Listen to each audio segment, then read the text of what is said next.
ఇవాళ ములక్కాడ ఊరగాయ చేస్తున్నా, చూసేద్దాం వచ్చేసి. హాయ్ ఫ్రెండ్స్, చింతపండు కూడా నానేసుకోవాలన్నమాట. హాట్ వాటర్లో నానేసేసుకోండి. ఊరగాయల్లో ధనియాలు వేరు, జీలకర్ర పొడి వేరు వేసుకొని చూడండి ఒక్కసారి. పిక్కల్స్లో లైట్గా వేసుకున్నాను. ఇట్లా మిక్సీ వేసేసుకోండి. ఇది చల్లారింది, దీన్ని కూడా గ్రైండ్ చేసేస్తాను. ఓకేనా? ఇలా మిక్సీకి వేసి వీటిని కూడా ఇందులో వేసేసుకున్నాము.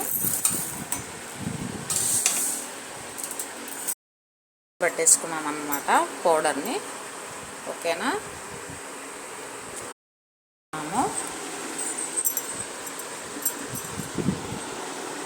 ఈ పొడిని పక్కన పెట్టేసేసుకొని ఇప్పుడు ఏదైనా పిక్కలు చేసేటప్పుడు తడి మాత్రం ఉండకూడదు.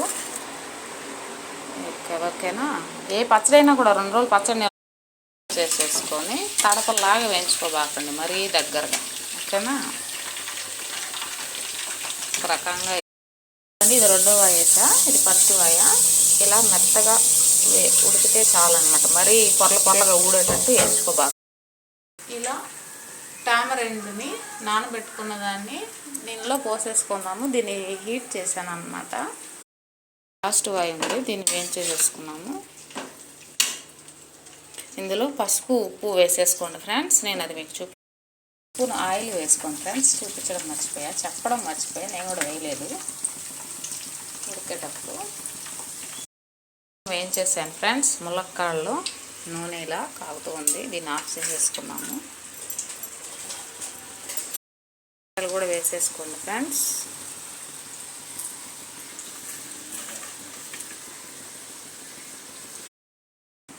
హాయ్ ఫ్రెండ్స్, ఇదిగోండి మొత్తానికి ఉడికిపోయింది. ఇది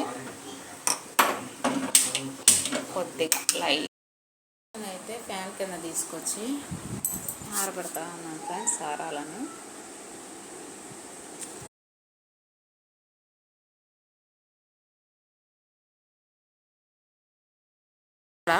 ఊరగాయ కలపడానికి ఇవి అన్నీ ఆరినాక కలిపేస్తాను ఫ్రెండ్స్.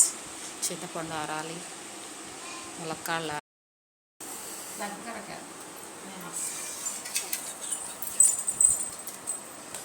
సాటా ఫేస్ కనపన్నా.